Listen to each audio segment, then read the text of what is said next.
Esse programa é um oferecimento Correia e Xavier Advogados, comprometimento e competência. E Grupo Épicos Outlier, excelência em contabilidade, compliance e controladoria. Canal Universo Equestre apresenta Tô na Pista, com Luiz Fernando Monzon. Amigos, bem-vindo ao Tô na Pista. Eu, Luiz Fernando Monzon, hoje tenho um convidado muito especial, alguém que acompanha há quase 40 anos a vida dos cavalos. Isso é super importante porque o nosso atleta não fala. O nosso atleta tem que ser tratado como um grande atleta. Edilson, como é que o cavalo te achou, rapaz? Como é que você começou nessa área? Rapaz, já tem bastante tempo, hein, moça? Bastante tempo. Não me lembro exatamente qual foi o ano, mas eu comecei no polo. Certo. Trabalhei muito tempo com o Rony Ganon. Aí depois saí do Rony Ganon, fui trabalhar com o Pi, mas um tempão, aí parei, dei um tempo um cavalo. E o Secote, que foi sócio aqui da Ípica também, irmão. Chegou a saltar um pouquinho. Isso. E aí depois eu dei um tempo com o cavalo, né? Comecei a fazer outras coisas, mas aí vi que realmente não tinha jeito, meu negócio era cavalo. Era uma paixão, era uma coisa que você gostava. E 87 comecei no Marapendia. Poxa, que legal. Trabalhando para quem lá? Eu trabalhei com Boba na época. Marco Boba. Trabalhei, não era particular, trabalhava pelo clube. Sim. E aí cuidava dos cavalos de comércio que o Boba tinha na época, né? E logo na sequência de estudo ele arrumou um aluno que queria um tratador particular. Certo. Que era o Ronaldo. Ele morava do lado do Marapendi mesmo. Certo. Né? Aí comecei a trabalhar particular com ele. Fiquei um bom tempo trabalhando com ele. Aí depois na época do auge do Marapendi. Essa década do Marapendi estava era cada concurso, quase 500 cavalos. Era cada concurso espetacular que tinha ali na época, né? Tá louco, coisa de louco. E aí trabalhei um bom tempo com ele, né? Aí depois eu saí. Aí fui para o Marco Alho, em Vargem Grande. Sim. Fiquei lá um tempo com o Marco Alho. Aí um belo dia, quem chega lá? Fábio Leivas, né? Chegou lá. Pô, Edilson, quer trabalhar comigo na Ípica? Não, isso já em 96, né? Certo. Aí foi quando eu vim para a Ípica. E tô até hoje, né? Sociedade Hípica Brasileira. Isso aí. Tô até hoje. Poxa, que bacana. Bacana falar do Rony Ganon, que era um cara ótimo, e o filho dele é um dos melhores jogadores de polo do Brasil. João Paulo, eu não cheguei a acompanhar bem, porque eu saí antes, né? Mas, eu acompanhava na época que sim, na época que você trabalhou, o João Paulo era pequenininho. Era. Mas, hoje em dia é um fenômeno, né? Hoje é um gênio. A gente nunca entrevistou alguém aqui do polo, não. Vamos chegar lá. Calma aí que a gente vai chegar lá. Galera do polo também é uma turma apaixonada pelo cavalo igual a nós e tem um jogo absolutamente fantástico. Meu pai dizia, quando eu era garoto, para não jogar polo. E eu dizia, por quê, pai? É perigoso? Ele falou, não, porque você vai largar o salto. É muito apaixonante, porque num jogo de polo você tem 6 tempos e você tem 7 minutos para fazer suas jogadas. Isso. Se você joga mal um tempo, você tem outra oportunidade. Sim. No salto não tem isso, Não tem. É um minuto para acertar tudo. Acertar tudo, não pode errar. Se errar, meu amigo, tá fora. Aquele dia já foi, deixa para lá. Vamos... E no polo já não tem isso, né? No polo você tem chance de fazer 2 gols. Se você vai lá o primeiro tempo lá, com um cavalo, não, agora tá o cavalo. Volta e chega lá, vai ter que recuperar, né? O tempo perdido dele com o primeiro cavalo. Por aí. O polo tem essa vantagem. É um jogo de equipe, um jogo muito interessante, a gente vai mostrar isso sem dúvida. Bom, mas aí, Fábio Leivas, e aí você já teve que tirar um passaporte. A coisa e foi rápido, né? Porque a primeira viagem nossa foi para a Argentina. Certo. Aí fomos fazer um concurso na Argentina e quando a gente voltou para o Brasil, já tive que tirar passaporte. Que em 98 a gente já foi para a Europa. Foi a minha primeira viagem para a Europa, né? Perfeito. Vocês foram lá no El Capricho? Sim. No El Capricho, no Huerta.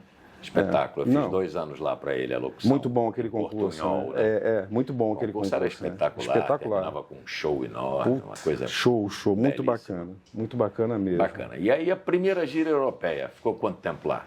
3 meses, né? Boa. Mas primeira vez, voo, 11 horas e pouco, você já fica assustado, aquela adrenalina toda. Aí chega lá, fuso horário. Primeira viagem de avião já foi para fora do Brasil. Agora você é bravo. E aí, fuso horário, você já fica tenso. Quem salvava a gente lá na época era a Cláudia, né? Porque já estava habituada, que já vivia muitos anos com o João Aragão, que Sim. a gente ficou em filô lá no João Aragão. A Cláudia tratadora do João, brasileira. Gente boa demais, teve aqui no Brasil gente boa pra caramba. Tá na Califórnia agora, né? Eu imaginei que ele não sabia, que legal. Eu imaginei que fosse a Cláudia Santos, que é casada com o François Matisse. Não, a Cláudia é tratadora. Conheci. Sim. A Cláudia é tratadora. Uhum. E até a gente entrar no esquema de fuso horário, ela que salvava a gente, né? Que acordava cedão, quando a gente chegava, os cocheiras já estavam tudo limpo, tudo no jeito. Aí, uma semana depois, a gente entrou no embalo também e pronto. Aí começamos a fazer aquele giro pela Europa, né? Conta um pouco desse bastidor de concurso, principalmente quando você está numa baia que é diferente, o cavalo saiu do pallet, né, e tem que acalmar ele. Como é que é esse tratamento? Fala um pouquinho daquilo que é a rotina. A rotina do dia a dia de chegada de viagem. Ah, cara, muda muita coisa, né? Até o cavalo... É que nem a gente, né, cara? Claro. Até se ambientar no local... Mas depois que se ambienta ali, cara, vai embora. Aí vida que segue, a mesma coisa, entendeu? A ração vocês levavam, compravam lá? Não. A gente comprava lá, né? Procurava uma ração. Na época. Tem barreira, não pode chegar nada, eles destroem tudo. Nada. O ferrinho que tinha no avião queima, tem que pegar novo.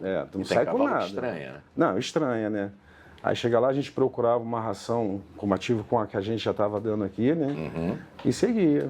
Né? Aqui ração e feno lá é muito bom, né, cara? Sim, tudo de primeira qualidade, né?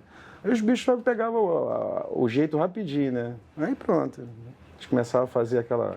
E tem também o cavalo não sai uma vez só da baia, você puxa, caminha, relaxa. Sai 3 vezes, mais ou menos, sai de manhã, aí depois monta, aí à tarde, puxa, dá uma caminhadinha de novo, aquela coisa toda, né? Cria uma rotina até para o cavalo distrair um pouco, para não ficar com aquela tensão de que leva numa graminha ali, para comer uma graminha, o bicho vai indo, diz que relaxa, né? Ele relaxa ali também. Né? Você é daqueles de chegar e saber que o cavalo, esse cavalo tá diferente hoje, né? Bicho, isso daí só no olhar eu já conheço, cara. E cada cavalo tem uma personalidade diferente, né? Sim, cada cavalo tem uma personalidade diferente. Me lembra um fato bacana aí de algum que era diferente, assim, de mais de outro. Cara, a gente tinha um cavalo,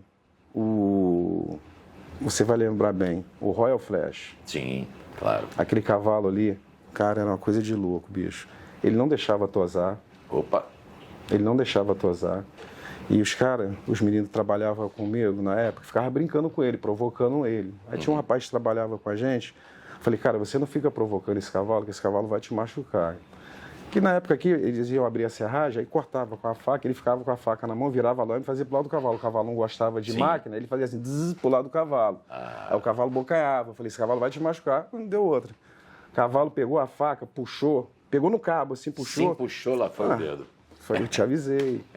Então, quer dizer, são essas coisas, entendeu? Que a gente respeita pegando e respeitando. E tem que ter respeito, entendeu? Com os animais, entendeu? Com o tempo você ganha a confiança dele. Você consegue até diminuir o problema, mas você não pode provocar o problema. Não, os veterinários chegavam para medicar ele e não deixava. Eu que tinha ir lá e furar o cavalo. Certo. O negócio dele era furar. Depois que você furava ele, aí tu injetava, entendeu? O medicamento. Sim.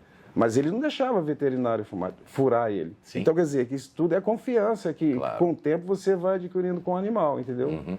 E essas coisas não tem preço, cara. Isso é bom pra caramba. Todo cavalo acaba sendo uma nova experiência, um novo aprendizado, né? Sim. Tá sempre aprendendo alguma coisa, cara, ali com essas mudanças, troca de cavalo, entra cavalo, sai cavalo, essas coisas. Você falou da primeira ida sua à Europa. E depois, quantas mais aconteceram? Pois, muitas, hein? Muitas viagens, né? Muitas viagens. A gente fez concurso por vários lugares da Europa, sem contar Estados Unidos, né? Sim. Estados Unidos, né? Mas a gente viajou muito, cara. Muito. E essa coisa do avião, essa relação com o cavalo dentro do voo, você conseguia ficar perto? Só não pode na hora de pousar e decolar, né? Não, conseguia. Teve uma viagem que a gente fez vindo para o Brasil. Na época a gente estava até na FAP, no Filipim. E a gente saiu de lá com 6 cavalos. Fomos para Frankfurt para embarcar. E tinha um cavalo que estava amadrinhado com uma égua. Porra, aí na época a Varig ainda estava fazendo esses transportes de carga viva. E na hora de embarcar os cavalos, eu falei para o rapaz que estava embarcando, eu falei, cara, esses 2 cavalos, eles estão acostumados a ficar juntos. Você vai botar ele em container diferente, isso não vai dar certo, cara. Eu estou acostumado a embarcar a cavalo. Quem falou isso? O cara de lá? É o cara de lá, lá, o cara que mexe com embarque dos cavalos, essas coisas. E normalmente, porque de primeiro a gente viajava muito naqueles contêineres abertos, Sim, não tinha, né? Não tinha cobertura, e quando você viaja nesses contêineres abertos, que eu acho que ainda até tem hoje em dia, além do cabo do cabresto que você amarra, eles usam a pescoceira. Isso que eu estava falando. Né? Usam a pescoceira, por segurança. Pô, eu tô vendo o cara botar os cavalos no contêiner e só no cabresto. Primeiro já tinha separado esse cavalo da égua, que era amadrinhado. Já começaram a relinchar Falei, cara, isso não vai dar certo. Já comecei a ficar tenso, eu tô vendo. Cara, tu acredita que o primeiro contêiner, cara, agora tu imagina, o aeroporto de Frankfurt. Subindo, descendo, aquela coisa toda.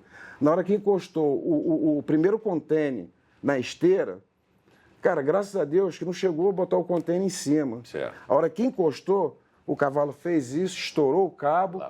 Quando ele fez aqui assim, ele já passou a mão. Aí veio com o pé. Bateu em cima da esteira. O outro contêiner estava em frente à pista. O cavalo soltou aqui dali, caiu, se machucou todo. E foi correndo em direção à pista. Os alemães ficaram malucos quando aconteceu, né? A sorte que ele estava tão amadrinhado com ela que chegou perto do contêiner da égua, ele parou. Cara, eu tremia. Fiquei nervoso pra caramba, peguei o doido cabo. Pra dar um supapo naquele entendedor de... Pô, falei, caramba, cara. Falei, filha da mãe, avisei pra ele, né? Pô, tu fica puto, tu tá vendo, cara, o que vai acontecer ali, né, cara? Pô, e você não pode fazer nada, porque os caras se acham bambambam, entendeu?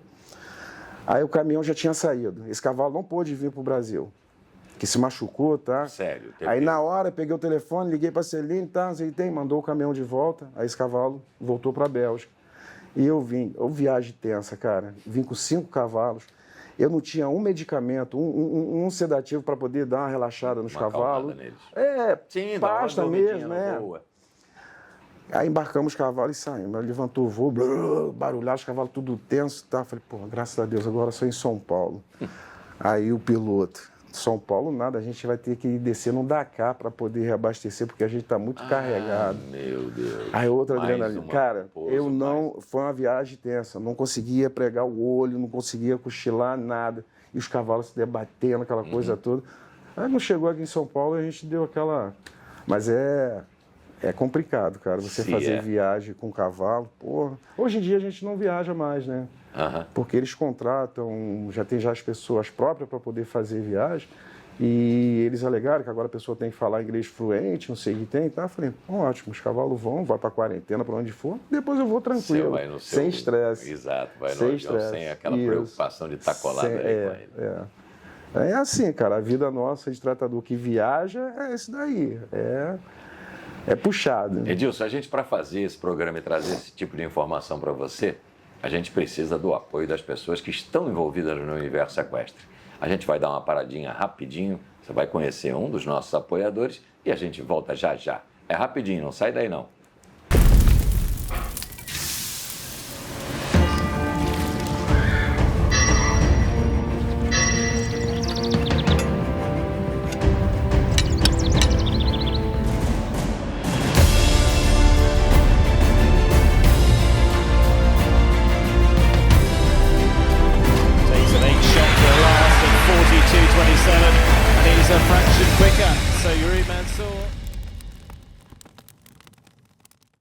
Falei para você, estamos de volta. Estou na pista entrevistando, conhecendo um pouco da vida do Edilson. Edilson, várias viagens internacionais, trabalhando com as equipes, as cudelarias, como eu costumo chamar, mais importantes do Brasil. Qual foi, assim, aquele cavalo que te chamou mais atenção, aquele que te dava mais prazer de estar ali do lado da pista, participando da competição? Cara, teve vários cavalos, cara, que eram competitivos, entendeu? E quando você trata de um cavalo que você sabe que ele tem chance de chegar ao pódio, você lembra muito bem da Agnes, Tijuana, né? O próprio Royal Flash, certo, né? Que, tinha um outro também, cara, era o Royal Flash e tinha o que ficou em Itaipava, que nadou lá, água ia levando. Sim, lembro dele, Puta apareceu merda, deu um isso. branco, cara, não lembro. Esse cavalo também era espetacular. Tá me fugindo o nome dele agora, mas, pô, o cavalo que mostrou uma vontade de sobreviver absurda. O próprio Felipe mesmo, né? Que, pô, também... O Felipe que depois saltou para o Pan-Americano com a Lois. Sim. Ganhador. E Van Gogh, cavalo rápido nessas provas menores aí, cavalo, pô, tem vários cavalos, cara. E, pô, isso daí, cara, é bacana você cuidar de um cavalo, que você sabe quando chegar no concurso aqui, que isso pra gente é o retorno que eles dão pra gente que trata, né, cara? Coisa que eu sempre procuro tratar bem. Ele tá te agradecendo. Sim. Pelo que a gente faz por ele no dia a dia, entendeu? E é engraçado que o cavalo sai da pista cansado, né? Fez aquele esforço, a primeira coisa que ele procura... É quem ele conhece, é o tratador. Ele conhece pelo cheiro, pelo som, pela coisa, ele sabe que ali ele está tranquilo, que ele vai... Parece que se sente meio que protegido, né? Sim, exatamente, é engraçado. É engraçado. Muita gente me pergunta, mas parece cachorro? Eu digo, só não abana o rabo. Mas ele vem na gente. É isso que eu procuro passar para essa garotada que está começando hoje em dia, entendeu? Primeiramente, você tem que gostar, cara. Sim. Tem que gostar do animal, gostar do que você faz, tem que começar a entender mais eles, entendeu? Porque praticamente eles falam contigo, cara. Você só não entende se você não quiser, cara.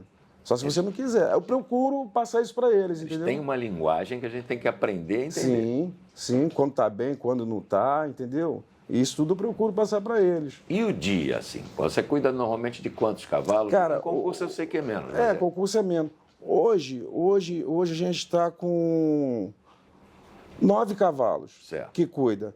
Eu, o meu sobrinho, né, que tá um garoto que está ficando bom pra caramba, tem que dar uma lapidada nele, um garoto novo, mas gosta do que faz, entendeu? E aí tem o menino da casa que trabalha com a gente, o Sérgio, o Xereta. Sim, que é tratador do clube. Esses são particulares. Eu, o meu sobrinho e o Sérgio. Tá, ok. Nós somos particular. Aí tem o tratador do clube, né? Que dá uma mão, Que dá uma mão, essas coisas todas. E eu tô sempre ali, procurando passar para eles. Se for inteligente, vai aprender. Não, aprende. Tanto é que tem um outro menino que tira a folga da casa lá, que vai ficar bom também. Eu também tô dando uma trabalhada nele. Tem uns garotos bons, cara. Legal. Tem uns bons, que gostam. Você sente que eles gostam do que faz, entendeu? Esse eu garanto para você que vão ficar bons. O cavalo ama rotina, né? Como é que é a tua rotina assim na... Cara, chego cedo na época, chego 5h30. Certo. Mais tardar 6 horas, os cavalos já estão todos comendo. A gente passa um feninho para eles ali antes de qualquer coisa. Ele come a ração, já acostumaram. Certo. Se você der só a ração e não botar o feno para ele, é como se não tivesse comido a ração. Eles ficam te pedindo. Certo. Aí você bota a ração, um pouquinho de feno. Aí depois começa a rotina, né? Puxar, limpar, escovar, entendeu? Aí Fábio chega cedo também para montar, né? E aí, vida que segue durante o dia. Quando dá meio-dia, já trabalhou toda a tropa, né? Aí à tarde, o que tiver aí pro caminhador, vai pro caminhador, o outros puxa na mão, dá mais uma voltinha e por aí vai. É isso aí. Todo dia? Todo dia. É um sacerdócio, né? Sim. Você tira folga? Tiro. E aí liga pra galera, tá tudo bem? Não, eu acompanho nas câmeras. Acompanho nas câmeras. Tem. Que bacana. A gente fica sempre ligado. Tá em casa, mas tá ligado nas câmeras, essas coisas todas, entendeu? Sem dúvida. A Maison do Cavalier Equipamentos para Equitação atua no segmento hípico desde 1994, oferecendo ao Brasil o melhor para a prática da equitação. Temos a exclusividade na venda de material da marca Pessoa no Brasil. Acesse nosso site www.maisondocavalier.com.br e saiba mais. Essa é uma mão de obra que está cada dia mais difícil. Pouca gente querendo se envolver, até por desconhecimento do que é a vida de um tratador de cavalos. Né? Porque hoje em dia, a galera, cara, não quer trabalhar final de semana, feriado, e a gente que trabalha com animal não tem isso, cara. Não tem. Praticamente você trabalha direto ali, cara. Tanto é que a minha filha mais velha hoje está com 37 anos. Certo. Cara, eu quando elas nasceram, eu tenho 3 filhas, né? Quando elas nasceram, cara, eu nunca pude participar de nada, em colégio, na igreja, nada. Então, hoje em dia elas entendem o porquê, mas antes elas não entendiam. Cobravam, né? Me cobravam, entendeu? Mas hoje em dia elas entendem. Falei, pô, menos mal, ainda bem que vocês entendem, sabem como é que é o meu trabalho. Que Tava sempre viajando, entendeu? E não tinha tempo para nada, cara. Minha vida era assim. E é até hoje, né? Mas só que hoje está mais tranquilo, né? Sim, hoje você já é um decano da história, hoje está mais tranquilo. Hoje está bem mais tranquilo, né? Aí trabalhando com a Daniela, ela quase não viaja, quando viaja, pô, aí eu acompanho, que nem agora tem um concurso em São Paulo Open, né? Aí a Luísa tá indo com 2 cavalos nossos, eu tô mandando meu sobrinho. Luísa, filha do Fábio. Isso, a filha do Fábio. Aí tô mandando meu sobrinho, já tô botando ele já ali no esquema, pra enfurada, entendeu? Pra saber a hora de fazer as coisas. Isso aí, por aí vai. Valeu a pena, Edilson? Porra, essa muito, vida cara, toda aí, muito. Eu sou muito grato, primeiramente Deus e depois o cavalo. Porque se não fosse o cavalo, bicho, eu não conheceria o que eu conheço hoje em dia. Conheceu o planeta praticamente inteiro, todos os lugares de grandes competições, você já esteve. Sou muito grato mesmo. E, pô, e falo, procuro passar pra galera, entendeu? Tem que gostar, tem que se dedicar, entendeu? Aí é com eles agora, né? Vamos ver essa molecada nova que tá vindo aí. Para quem nunca ouviu falar desse meio, o salário é bom? Hoje em dia, se você consegue viver bem? Para quem trabalha particular, o salário até é razoável, tranquilo, dá para viver bem, entendeu? Agora, para quem é do clube, o salário deu uma devasada ruim, eles não acompanharam, entendeu? E eu acho que isso afasta um pouco também, para quem está querendo aprender, a entrar na profissão, isso eu acho que coopera muito, entendeu? Para que a galera... Pô, os caras que não vai trabalhar em obra, tá ganhando mais do que quem trabalha com cavalo, se for entrar pelo clube aqui. Vai trabalhar de segunda a sexta e feriado também não trabalha e vai ganhar muito mais do que ganha aqui no cavalo. Então quer dizer que eles optam em sair e trabalhar em outro ramo, fazer outra coisa, entendeu? Mas normalmente se o cara se dedica e é bom, rapidamente alguém pega e aí o cara anda. É que hoje em dia eles não têm muita paciência para esperar um pouco, porque na época que eu aprendi, pô, bicho, eu ralei, meu irmão. Eu imagino. Eu ralei, cara, ralei pra caramba. E de uns 4 anos pra cá que o negócio foi dando uma clareada, entendeu? Melhorou um pouco. Mas você tem que ter muita força de vontade, porque senão você não fica não, cara. Sim. Você não fica. É difícil formar boa mão de obra e manter pessoas dentro desse meio, por todos os motivos que você explicou aí, cada vez complica mais. Sim. Hoje em dia, uma grande escola de tratadores são os regimentos de cavalaria do Exército. Muita gente vem para servir o Exército, fica 1 ano, quando trabalha num quartel de cavalaria, se ele é bom, as pessoas pedem para ele engajar, mas ele fica mais 1 ano. Mas ele sai do quartel, mas você, quando chega nos tem clubes... Tem que dar mais uma... Sim. Arrumada. Porque é diferente, entendeu? No clube é uma coisa, lá no quartel é outra. Então, é aquilo que eu estava te falando. Às vezes o cara entende, sabe cuidar. Tem que dar aquela lapidada nele, entendeu? Para ele ver como que funciona dentro do clube. Além do trabalho que ele tinha de manter o cavalo bem, ele tem que botar o cavalo bonito, redondo, bem apresentado. Não, mas tem uma galera muito boa que veio do quartel, entendeu? Tem uma galera hoje boa. Em dia, na sociedade hípica brasileira, vamos dizer... Tem uma galera boa. A turma de elite, vamos chamar assim, é vinda de lá. Tem uma galera boa. Vários aí. Inclusive tem um que trabalha com a gente lá, que ajuda o Marco, que é o tratador particular do Fábio lá, né? Ele ele veio do quartel, um menino bom também, entendeu? Prestativo, gosta do que faz. Lembra o nome? Márcio. Márcio? Márcio. Tem apelido, não? Não, é Márcio. Que bom. Aí tem o Márcio, tá lá com a gente lá. E ele veio do quartel também. Bacana demais. Então, qual é o que seria, assim, o conselho que você dá para quem está começando na profissão, que você acha que poderia orientá-lo para que ele se torne um grande nome nessa área de cuidar, tratar dos cavalos? E outra coisa, não é só dentro do clube.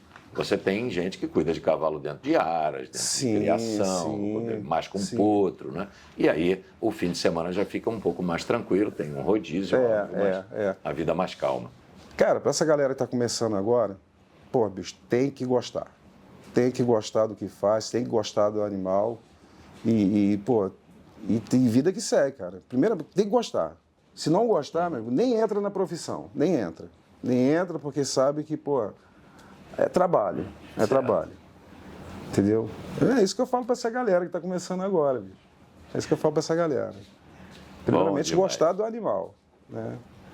E pronto, vida que segue. Aí vai embora. E principalmente nas viagens, né, o tratador acaba ficando, obviamente que você trata do cavalo, chega cedo, sai tarde, mas você vai para o hotel, o diabo, os cavaleiros, a família dos cavaleiros vira tua família, aquilo ali vira uma coisa só. Pô, tu vê a Luísa. Isso, filha do Fábio. Luísa, eu tenho uma foto com ela, a gente estava num concurso em Porto Alegre, Luísa, estava com 2 aninhos, 3 aninhos, andando. Não saía das cocheiras, mano. Já sabia que essa daí ia ser do cavalo. Ia ser.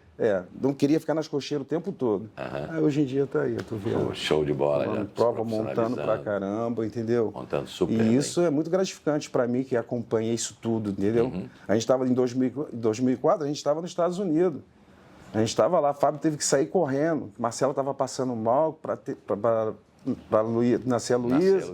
Tá. Né? Ele saiu correndo, aquela coisa toda. Aí hoje em dia eu olho assim para a Luísa e falei, caramba, bicho, como o tempo passa. Muito rápido, né? Rápido, né, cara? Rápido. Impressionante. E o João, né? Que agora está aí também, começando a... Sim, o irmão dela mais novo. Habilidoso, estilão do pai, né? Estilão do pai, né? Muito legal. Essas coisas é bom pra caramba, cara. É muito Deixa bom. eu te fazer umas 3 perguntas só pra gente encerrar. Qual é o alimento que você diz, esse eu não dou para cavalo nenhum meu? Tem muita gente com essas novidades. Não, vamos dar isso, dar aquilo que é bom para isso, bom para aquilo. Qual foi a coisa que você viu que, putz, querido, não deu nada certo? Moça, eu quando eu estava com o Paulo Sturz, aí a Daniela me contratou, né? A Daniela, na época que ela me contratou, os cavalos dela tinham muita cólica. Toda semana era 2, 3 cólicas. Tanto é que ela, quando me contratou, com meus cavalos passavam mal, você pode dormir aí, que eu te pago uma diária para você dormir. Então eu falei, pô, mas isso não está normal. Quando passa mal, o normal é não passar mal. Isso não está normal. 2, 3 cólicas na semana, não está normal. Aí entrei lá, cara, mas me deu um trabalho, cara. Mas graças a Deus consegui. Mas mudei muita coisa, moça. Organizou os horários e Não, mudei muita coisa, cara. Pô, os cavalos da Daniela não tem por que estar comendo uma ração 350. Uma ração forte. E a ração ficar exposta no sol, essas coisas todas, entendeu? E cenoura. Cortei cenoura. Os cavalos comem maçã lá agora, cara. Boa. Porque a cenoura, ela fermenta. Sim, você deixar cortada. Aí que eu fiz? A Daniela me deu autonomia, eu falei assim, Edilson, me deu carta branca, Edilson, faz o que você achar melhor, que eu fiz. A primeira baia nossa ali, eu fiz tipo um depósito. Certo. Aí tirei a ração toda da rua, botei toda arrumadinha lá, tá? E comecei a fazer uma rotina de um dia linhaça e óleo. E sempre na ração da tarde, como os cavalos tomam muita vitamina, o dia que eu não uso linhaça, eu uso óleo, eu molho um pouco da ração. Certo. Porque ajuda um pouco na digestão do cavalo e já pré-incha, para não inchar no estômago. Sim, e como é muita vitamina, é muito pó. Certo. E dá uma diluída naquilo tudo ali, porque, cara, você dizer que, pô, graças a Deus, zerou. E eles comem feno e capim. Só tem um cavalo lá que eu tô botando alfafa para ele, que é para ver se ele dá uma... Mas o resto é tudo capim e alfafa. A ração 6 horas... Aí bota um pouco de feno, meio-dia mais um pouco de feno, aí à tarde vem o feno, o capim e mais a ração com as vitaminas, entendeu? E a proporção é quanto? 30% só da ração e 70% de capim? É bem mais capim que a ração? Não, eu dou menos capim. Eu não gosto de usar muito capim, entendeu? Porque o capim é muita água, e muitas vezes, pô, o cavalo começa a ficar barrigudo pra caramba. Perfeito. Aí eu boto meio a meio, 2 capim e uma quantidade boa de feno e mais a ração, que não é muita coisa também, entendeu? Os cavalos lá estão comendo na faixa do... Tem um que come 2 e 2, os outros já comem 1 e 1. Aí esse daí a gente vai fazendo... Depende da qualidade da ração também. Quanto melhor a ração, menos quantidade. Menos a gente vai fazendo isso. O cavalo que precisa comer mais, o cavalo que precisa comer menos, a gente vai fazendo essa... E pronto, graças a Deus, cara. Pô, não deu... Tive mais problema com cólica, cara. Às vezes até acontece, o cavalo tem um mal-estar ali, aquela coisa toda, mas, pô, em vista do que vinha acontecendo quando ela me contratou, hoje em dia tá uma maravilha, cara. Tá louco. A vida do cavalo é essa, cara. É isso daí. É isso, meu garoto. Gente, todo papo bom acaba em algum momento. Edilson, queria te agradecer muito. Em primeiro lugar, te cumprimentar por por essa trajetória de sucesso que você tem aí hoje, quase 40 anos já. Quase 40 anos. Montando a cavalo. Espero que você fique com a gente muito tempo ainda, com boa saúde, você está ótimo, tá cara de garoto. Tá? Valeu, obrigado. E parabéns pelo aquilo que você falou, quer dizer, se você é um apaixonado por bicho e você realmente gosta de ter uma vida interessante, viajar pelo Brasil inteiro inicialmente, depois quem sabe até conhecer vários países do mundo, quem sabe você pensa em ser um bom tratador de cavalo. Porque se você for ruim, você não vai sair do lugar. Não vai sair. Vai ficar por aqui mesmo. É isso aí. É isso, minha gente. Esse eu Tô na Pista, o canal Universo Equestre no YouTube. Eu aguardo vocês, sempre lembrando, se você quer conversar com esse público diferenciado, que é focado, que é apaixonado pelo cavalo, contacte a gente. Pega aqui o nosso telefone, entre em contato, nós teremos um enorme prazer em montar para você uma forma de mídia que você consiga falar com esse público que nos acompanha. Forte abraço a você, aguardando você. E se você está com tempo ainda, assista outras entrevistas. Nós temos muitas outras aqui no canal, disponíveis para sempre, para você que nos acompanha. Forte abraço, Tô na Pista.